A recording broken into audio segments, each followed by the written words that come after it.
Evrenin sonunu düşünmek. Bizim gibi faniler için biraz büyük bir lokma değil mi? Ama insan tuhaf bir varlık. Kendi sonunu bile tam kavrayamazken evrenin sonunu merak etmekten geri duramıyor. Üstelik bilim insanları da bu sorunun peşini bırakmıyor. Çünkü insanlar yüzyıllardır, hatta medeniyetin en başından beri gökyüzüne bakıp aynı şeyi merak ediyor. Acaba her şey nasıl sona erecek? Aslında videonun ilerleyen bölümlerinde göreceğiniz gibi evrenin sonu aslında çoktan başlamış olabilir. İnsanoğlu sadece yaşamakla yetinmiyor. İçinde rol aldığı hikayenin sonunu da bilmek istiyor. İster bir destan olsun, ister evrenin kendisi. Belki de bu yüzden insanlık tarihinin en eski anlatılarında bile bir son fikri var. Dinler, efsaneler ve tüm kadim hikayeler hepsi insanoğlunun bu büyük sorusuna bir anlam çerçevesi sunuyor. Kimi zaman bir kıyamet anlatısıyla, kimi zaman yeniden doğuş fikriyle ama her durumda nasıl biter sorusuna bir cevap arıyorlar. Bugün ise aynı sorunun peşinde bu kez modern bilim var. Yöntemler değişti, araçlar değişti ama merak hep aynı. Ölçümlerle, matematikle, teleskoplarla iz sürülüyor. Ancak ortaya çıkan senaryolar adeta bir felaket filmi gibi. Büyük yırtılma, büyük çöküş, büyük donma. Belki her şey yavaşça sönüp gidecek. Belki bir gün her şey başladığı yere geri dönecek. Belki de aklımıza bile gelmeyen bir son bizi bekliyor. Ama işin en tuhaf yanı şu. Biz bu sonların hiçbirine tanıklık edemeyeceğiz. Yine de sormaya devam ediyoruz. Çünkü insanoğlunun doğasında bu var. Sonunu asla göremeyeceğimiz bir hikayeyi anlamaya çalışıyoruz. Tabii bir de şu var. Bilim insanları evrenin sonunu anlamaya çalışırken biz de aslında evren hakkında ne kadar az şey bildiğimizi anlıyoruz. Gökyüzüne baktığımızda her şey sakin. Hatta biraz durağan gibi duruyor. Ama aslında evrende hiçbir şey yerinde durmuyor. Dünya Güneş'in etrafında saatte 100 bin kilometre hızla dönüyor. Ama bu da yetmiyor. Güneş de Samanyolu galaksisinin içinde yol alıyor. Peki Samanyolu o da diğer galaksilerle birlikte sürekli hareket halinde. Hatta bilim insanları Andromeda galaksisi ile Samanyolu'nun milyarlarca yıl sonra çarpışacağını söylüyor. Yani galaksiler bile sabit değil. Daha da ilginci şu. Evren sadece hareket etmiyor. Aynı zamanda genişliyor. Galaksiler sürekli bizden uzaklaşıyor. Uzay her an biraz daha büyüyor. Kısacası durağan sandığımız her şey aslında tam kavrayamadığımız bir yolculuğun parçası. Bu inanılmaz hareketler ağının ortasında biz varız. Küçük bir gezegende yaşayan, tüm bu olanları anlamaya çalışan, sorgulayabilme yeteneğine sahip bilinçleriz. Evren hareket ediyor. Biz de bunun farkında olan belki de nadir varlıklardan biriyiz. Evrenin geleceğini anlamak için aslında iki büyük etkiye bakıyoruz. Bu sistemi bir arada tutan kuvvetlere ve sistemi değiştiren, dağıtan süreçlere. Yaklaşık 400 yıl önce Isaac Newton bu hikayenin ilk büyük parçasını ortaya koydu. Kütlesi olan her şey diğer başka şeyleri kendine çeker dedi. Buna yerçekimi adını verdi. Bu sayede dünya uzay boşluğunda savrulmuyor. Güneşin etrafında dengede kalıyor. Ama bu denge sandığımız kadar basit değil. Yörüngeler hassas bir matematikle işler. Bir gezegen biraz fazla yaklaşsa yıldızına düşebilir. Biraz fazla uzaklaşsa uzaya savrulabilir. Yine de işin ilginç yönü şu. Bu düzen göründüğü kadar hassas da değil. Newton döneminde bu karmaşıklık o kadar etkileyiciydi ki o bile gezegenlerin uzun vadede düzenini korumasını fikrini açıklamakta zorlandı ve bunu bir ilahi düzenle ilişkilendirdi.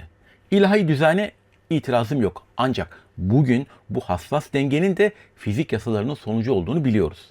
Sonraki yüzyıllarda başka keşifler de evrenin kaderine dair düşüncelerimizi değiştirdi.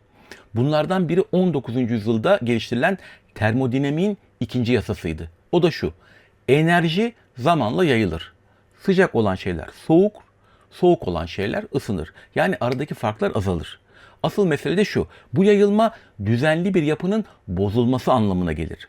Şöyle, bir odaya köşesinde diyelim parfüm sıktınız. Bunun parfümün kokusu zamanla tüm odaya yayılır. Yani başta parfüm düzenliydi. Yani tek bir yerdeydi. Sonra dağıldı. Yani her yere karıştı. İşte bilim insanları buna düzensizliğin artması diyor. Bu süreç geri alınamaz. Yani koku kendiliğinden o köşede tekrar toplanmaz. Aynı şey evren içinde geçerli. Enerji yayıldıkça, farklar azaldıkça evren daha dağınık hale gelir. Bunu başka bir basit örnekle düşünelim. Çiğ bir yumurtayı düşünün. Sarı ve beyaz ayrı yerde durur. Ama omlet yapmak için çırptığınızda düzensizleşir. Artık onu eski haline döndürmek neredeyse imkansızdır. Bilim insanlarına göre düzensiz olmanın yolları düzenli olmaktan çok daha fazladır. 1850'lerde William Thomson yani Lord Kelvin bu fikri tüm evrene uyguladı. Ona göre enerji zamanla her yere eşit şekilde yayılacaktı. Bugün yıldızlar çok sıcak, uzay ise çok soğuk. Ama trilyonlarca yıl sonra bu fark ortadan kalkabilir. Yani her şey neredeyse mutlak sıfıra yakın bir sıcaklığa ulaşırsa. İşte o zaman evrende hareket durabilir, yıldızlar sönebilir, evren sessiz ve karanlık bir hale bürünebilir. Lord Kelvin bu durumu şöyle anlatmıştı. Evrensel bir durgunluk ve ölüm kaçınılmaz sonuç olacaktır.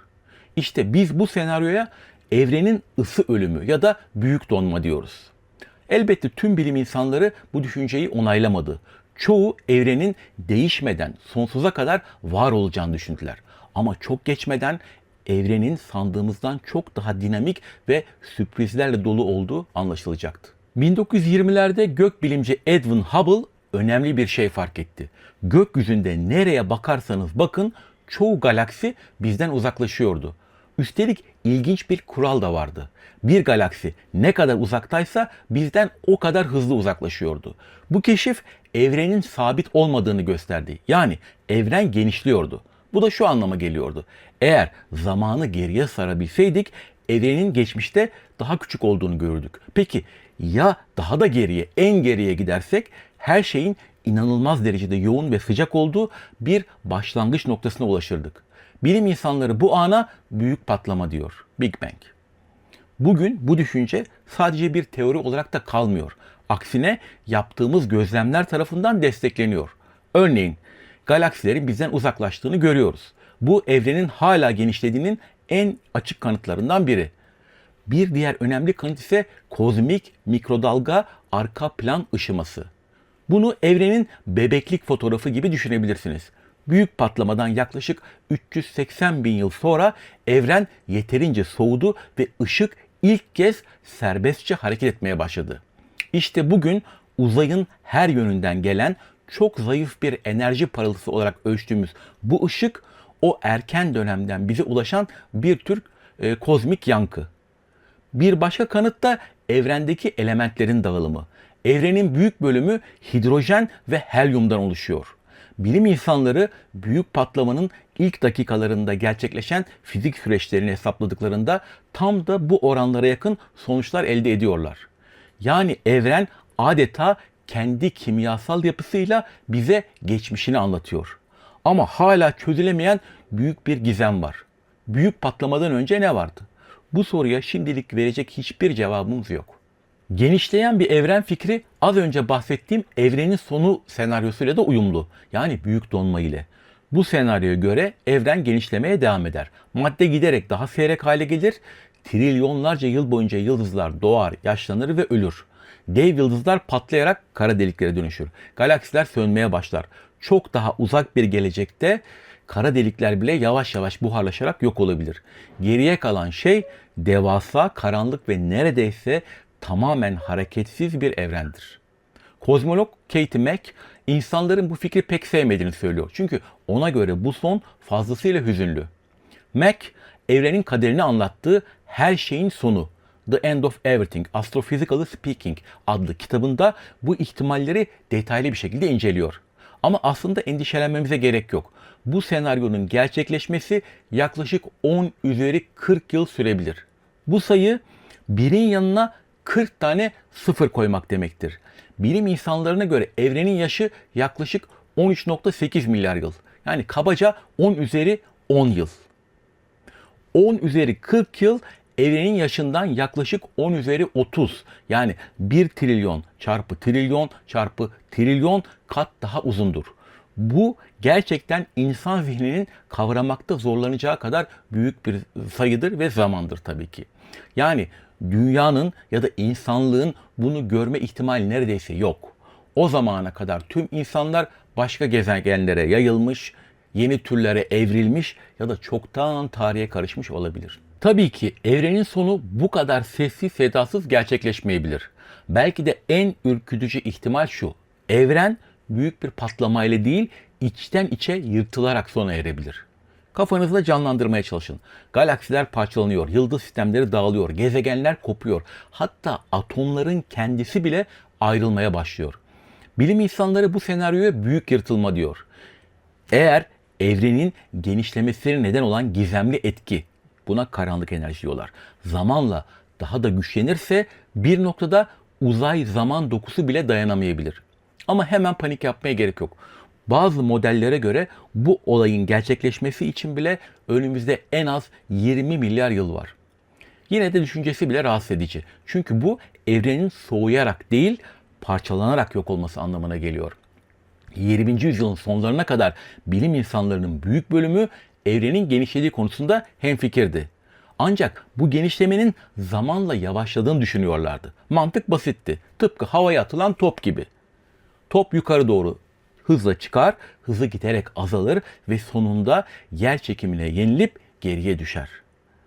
Evren de milyarlarca galaksi ve muazzam miktarda madde içerdiğine göre bu kütlelerin karşılıklı çekim etkisiyle genişlemenin bir gün duracağı fikri oldukça makul gözüküyordu. Bu senaryoya göre evren önce genişlemeyi bırakacak, sonra yavaş yavaş yeniden büzülmeye başlayacaktı. Galaksiler birbirlerine yaklaşacak, çarpışmalar artacak, yıldız sistemleri bozulacak ve evren giderek daha sıcak, daha yoğun ve daha kaotik bir hal alacaktı. Bilim insanları bu olası sonu büyük çöküş olarak adlandırıyordu. Hatta bazı teorilere göre bu çöküş yeni bir büyük patlamayı, yani yeniden Big Bang olmasını tetikleyebilirdi. Başka bir deyişle evren büyük bir sıkışmanın ardından yeniden patlayarak tekrar genişlemeye başlayabilirdi. Yani yeniden doğardı. Belki de bu şekilde düşünülürse bugüne dek evren bir kez değil, belki de sayısız kez doğmuş ve yok olmuş olabilir. Ne dersiniz? Belki de evrenin tarihi sonsuz bir genişleme ve daralma döngüsünden ibarettir. Evren genişliyor. Üstelik bu genişleme zamanla hızlanıyor. Ama bu hızlanmanın nedenini tam olarak bilmiyoruz. Bu bilinmeyen etkiye bilim insanlarının verdiği isim karanlık enerji. Aslında bu isim biraz da tam anlamadığımız bir şeyi etiketleme çabası. Kozmolog Carlos Frank bu durumu esprili bir şekilde şöyle özetliyor: bu bilmediğimiz bir şeye verdiğimiz havalı bir isim diyor. Peki bilim insanları evrenin hızlandığını nasıl fark etti? Bu hikaye 20. yüzyılın başında başlıyor. Gökbilimciler parlaklığı düzenli aralıklarla değişen özel yıldızları incelemeye başladı. Sefit değişkenleri. Bu yıldızların parlaklık döngüsü, onların gerçek parlaklığını ve dolayısıyla uzaklığını hesaplamayı mümkün kıldı. Artık evrenin derinlikleri ilk kez güvenilir bir şekilde ölçülebiliyordu. Aynı dönemde astronomlar uzak galaksilerden gelen ışıkta tuhaf bir değişim fark etti. Bu ışık tayfta sistematik biçimde kırmızıya doğru kayıyordu. Bunun ne anlama geldiğini anlamak için önce ışığın doğasına bir bakalım. Işık bir elektromanyetik dalgadır ve her rengin kendine ait bir dalga boyu vardır. Mavi ışık daha kısa, kırmızı ışık ise daha uzun dalga boyuna sahiptir. Eğer bir ışık kaynağı bizden uzaklaşıyorsa, yani aramızdaki uzay genişliyorsa, ışık dalgaları yolculuk sırasında gerilir. Dalga boyu uzar, frekans düşer ve ışık tayfta kırmızıya doğru kayar. Bilimde bu etkiye kırmızıya kayma adı verilir. Bu durumu günlük hayattan bir örnekle de düşünebiliriz. Bir ambulans size yaklaşırken sireni daha ince, tiz duyarsınız. Ama ambulans uzaklaşırken ses gittikçe kalınlaşır. Çünkü ses dalgaları da uzaklaşma sırasında uzar. Dalgaların frekansındaki bu değişim genel olarak Doppler etkisi olarak bilinir. Ancak kozmik ölçekte tablo çok daha farklı tabii. Sorun yalnızca galaksilerin hareket etmesi değil, uzayın kendisinin genişlemesi. Bu yüzden galaksilerden çıkan ışık milyarlarca yıl süren yolculuğu boyunca adeta esneyerek bize ulaşır. Astronomlar mesafe ölçümlerini bu kırmızıya kayma verileriyle birleştirdiğinde büyük gerçek ortaya çıktı. Galaksiler bizden uzaklaşıyordu. Yani evren genişliyordu. Bu devrim niteliğindeki sonuç modern kozmolojinin temel taşlarından biri olan Hubble yasası ile matematiksel olarak ifade edildi. Nitekim astronom Edwin Hubble aynı gözlem tekniklerini kullanarak Andromeda galaksisinin Samanyolu galaksisinin içinde bir bulutsu değil, tamamen ayrı bir galaksi olduğunu gösterdi. Bu keşif evrenin sandığımızdan çok daha büyük olduğunun ve sürekli değişen dinamik bir yapıya sahip olduğunun güçlü kanıtlarından biri oldu. Bilim insanları bunun üzerine ilk olarak şöyle düşündü. Evren genişliyorsa yer çekimi zamanla bu genişlemeyi yavaşlatmalıydı. Ancak 1990'ların sonunda uzak süpernovalar üzerine yapılan gözlemler bilim dünyasını yeniden sarstı. Evrenin genişlemesi yavaşlamıyordu. Aksine giderek hızlanıyordu. Demek ki uzayı adeta dışarı doğru iten görünmez bir etki vardı. İşte biz bu etkiye karanlık enerji adını verdik. Arizona çölündeki dev teleskoplarla uzak galaksileri inceleyen gökbilimci Arjun Dey bunu şöyle açıkladı. Karanlık enerji neredeyse negatif yer çekimi gibi davranıyor dedi. Bugün yapılan ölçümler evrenin toplam içeriğinin yaklaşık %70'inin bu gizemli karanlık enerjiden oluştuğunu gösteriyor. Yani evrenin büyük kısmı hakkında aslında çok az şey biliyoruz. Eğer karanlık enerjinin etkisi bugünkü gibi devam ederse evren giderek daha soğuk ve karanlık bir hal alabilir. Galaksiler birbirinden uzaklaşır, yıldızlar söner ve gökyüzü yavaş yavaş boşalır. Az önce de dediğim gibi bilim insanları bu olası sona büyük donma diyor. Ama karanlık enerji zamanla daha da güçlenirse evrenin dokusu adeta gerilip yırtılabilir. Galaksiler, yıldızlar hatta atomlar bile parçalanabilir. Bu daha uç senaryonun adı ise büyük yırtılma. Öte yandan başka bir ihtimal daha var. Belki de karanlık enerji zayıflayabilir. Nitekim Arizona'daki DESI teleskobundan elde edilen veriler karanlık enerjinin birkaç milyar yıl içinde davranışının değişmiş olabileceğini işaret ediyor. Eğer bu etki zayıflarsa yer çekimi yeniden baskın hale gelebilir. Bu durumda evrenin genişlemesi durur. Ardından her şey tekrar birbirine doğru çökmeye başlar. Bu senaryoda büyük çöküş olarak biliniyor. Sonuçta evrenin kaderi belki de bu iki büyük gücün mücadelesine bağlı.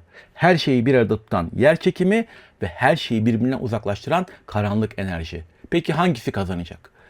Bizim gündelik dertlerimizden biri olmasa da modern kozmolojinin en büyük sorunlarından birisi tam olarak bu. Peki ya evrenin hikayesi sandığımızdan çok daha farklıysa? Teorik fizikçi Paul Steinhardt, Sonsuz Evren Endless Universe adlı kitabında evrenin tek bir başlangıcı ya da tek bir sonu olmak zorunda değil diyor.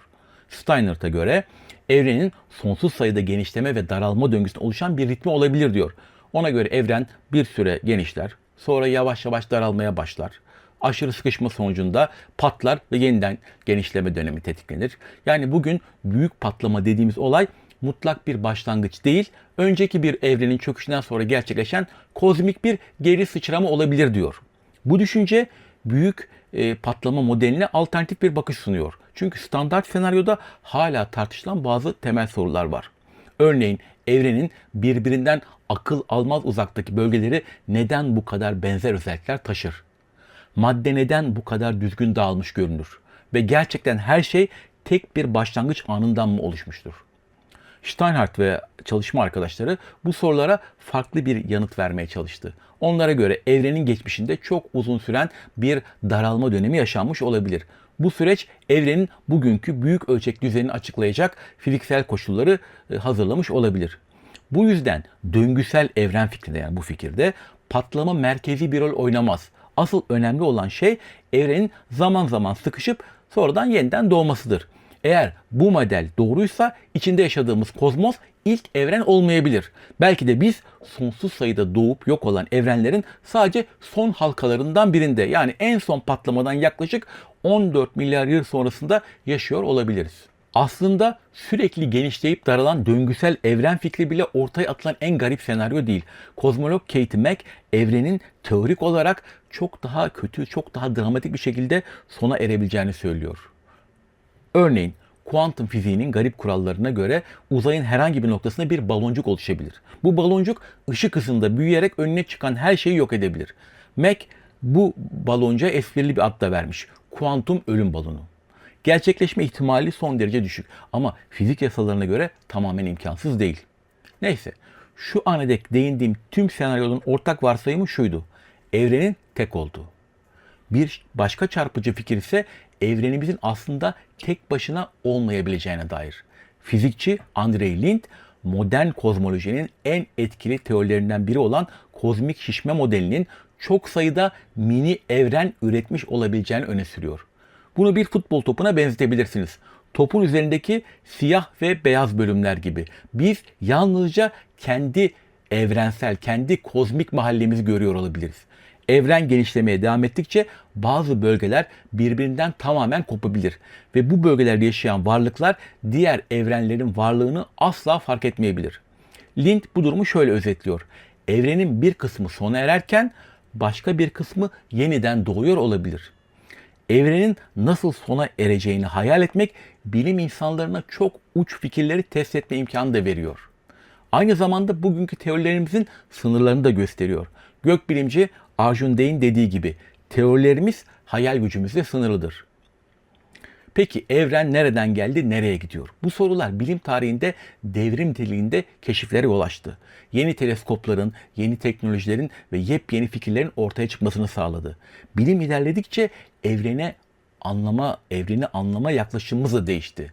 Ve bugün bildiğimiz kadarıyla evrenin kaderini etkileyen en kritik unsur karanlık enerji. Eğer onun da ne olduğunu ve nasıl davrandığını çözebilirsek evrenin sonunun da nasıl olabileceğini büyük ölçüde anlayabiliriz. Evrenin sonu gerçekten bir son mu? Yoksa başka bir şeyin başlangıcı mı? İşte döngüsel evren modellerinde bu ilginç problem ortaya çıkıyor. Eğer evren sürekli yeniden doğuyorsa önceki evrenlerden kalan kara delikler ne olacak? Çünkü kara delikler kolay kolay yok olmaz. Zamanla büyürler ve teorik olarak bir noktada tüm maddeyi yutabilecek kadar baskın hale gelebilirler. Ancak bazı modellerde burada şaşırtıcı bir çözüm öneriliyor. Hayalet enerji. Bu varsayımsal enerji türü uzayı o kadar hızlı genişletebilir ki sadece galaksileri değil, kara deliklerin kendisini bile parçalayabilir. İlk bakışta bu felaket gibi görülüyor. Ama bazı kozmologlara göre evreni adeta sıfırlayan bir temizlik mekanizmasıdır. Ve ardından yeni bir kozmik başlangıcın yolu açılabilir. Ama şimdi işler birazcık daha garipleşiyor. Eğer evren gerçekten sonsuzsa ve fizik yasaları yalnızca sınırlı sayıda olasılığa izin veriyorsa o zaman kaçınılmaz bir sonuç ortaya çıkıyor. Aynı şeyler tekrar etmeli. Bu fikir üzerine çalışan isimlerden biri Tufts Üniversitesi Kozmoloji Enstitüsü Direktörü Alexander Vilenkin. Mantık basit. Eğer elinizde sınırlı sayıda yapı taşı varsa ama onları yerleştirebileceğiniz sonsuz büyüklükte bir alan varsa aynı kombinasyonlar yeniden ve yeniden oluşabilir diyor. Bu ne demek biliyor musunuz? Belki de şu anda evrenin bir yerinde sizin birebir aynınız yaşıyor olabilir. Aynı hayatı yaşayan, aynı kararları veren, hatta belki şu an aynı videoyu izleyen bir başka siz. Hatta sadece siz değil, aynı dünya, aynı güneş sistemi, aynı galaksi hepsi tekrar ediyor olabilir. Fizikçi Max Tegmark bu fikri daha da ileri götürüyor. Ona göre yalnızca birebir kopyalar değil, farklı varyasyonların da olabilir diyor. Yani başka bir evrende bambaşka bir hayat yaşamış olabilirsin. Ya da çok küçük bir kararın tüm kaderini etkilemiş olabilir. Burada evli, orada bekar olabilirsin. Burada savaş, orada barış olabilir. Yani olasılık dediğimiz şey belki de bir yerlerde gerçekten yaşanıyordur. Peki bu durumda son ne anlama geliyor? Eğer evren ya da evrenler sonsuzsa ve tekrarlar kaçınılmazsa belki de hiçbir şey tamamen yok olmuyordur. Yaşam farklı zamanlarda, farklı yerlerde yeniden ortaya çıkıyor olabilir. Bireysel olarak son vardır ama bütün için belki de yoktur. Çoğumuzun beyni şimdiden yandı biliyorum ama bitirmeden önce bir soru daha sorayım. Diyelim ki evren gerçekten ölecek, yok olacak. Peki yeterince gelişmiş bir medeniyet bundan kaçabilir mi? Kimilerine göre bu teoride mümkün. En popüler fikirlerden biri de solucan delikleri. Bunlar uzay zamanda potansiyel kısa yollar olarak düşünülen yapılar. Eğer kontrol edilebilirlerse buradan başka evrenlere, hatta başka zamanlara geçiş mümkün olabilir. Ama küçük bir sorun var. Bunun için bildiğimiz fizik kurallarını biraz esnetmek gerekiyor. Tüm bunlar bilim kurgu filmi gibi geliyor size değil mi? Yine de bazı fizikçiler bunu tamamen imkansız görmüyor. Neyse, şimdi sıkı durun. Daha da radikal bir fikir var. Kaçamazsan kendi evrenini yaratabilirsin diyorlar. İlk kez duyduğunuzda biraz çılgınca geliyor değil mi? Ama bazı fizikçiler bunu gerçekten tartışıyor. Alan Guth ve Andrei Lind gibi isimler teorik olarak bir gün laboratuvarda evren yaratmanın mümkün olup olmayacağını tartışıyorlar. Fikir basit ama inanılmaz. Eğer yaşanabilir bir evren yoksa yeterince bir gelişmiş bir medeniyet kendi yedek evrenini oluşturabilir diyorlar. Hatta fizik yasalarını bile baştan belirleyerek diyorlar. Ne kadar enerji gerekir bilmiyoruz. Nasıl yapılır onu da bilmiyoruz. Ama imkansız olduğu da kanıtlanmış değil diyorlar. Neyse, bitiriyorum artık. Şimdiye kadar gördüğümüz şey şu. Evrenin sonu tek bir hikaye değil. Yok olabilir, yeniden doğabilir, parçalanabilir ya da sonsuz bir şekilde kendini tekrar edebilir. Ama içiniz rahat etsin. Evrenin sonu geldiğinde muhtemelen bunu fark edecek hiç kimse kalmayacak. Sonuçta biz evrenin sonunu anlamaya çalışırken konuştuklarımız sadece yıldızların, galaksilerin ya da uzayın hikayesi değil. Biz evrenin kendini anlamaya çalışan parçalarıyız. Bilimle soruyor, dinle inanıyor, felsefeyle düşünüyor, siyasetle tartışıyor, mizahla gülüyoruz. Ama aslında hep aynı şeyi yapıyoruz. Kendi hikayemizi anlamlandırmaya çalışıyoruz. Bugün de videonun sonuna geldik. Aslında kendi alanlarım dışına çıkmayı pek sevmiyorum ama geçen haftalarda ele aldığımız bilinç ve yaşamın başlangıcından sonra evren konusuna da bilgim ölçüsünde çok derine inmeden değinip çıkmak zorunda hissettim kendimi.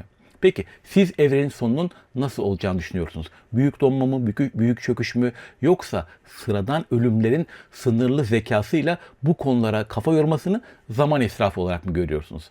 Düşüncelerinizi yorumda yazıp tartışabilirsiniz. Eğer bu video size yeni bir perspektif kazandırdıysa ya da ben bunu hiç böyle düşünmedim dedirttiyse videoyu beğenerek ya da paylaşarak kanala destek olabilirsiniz.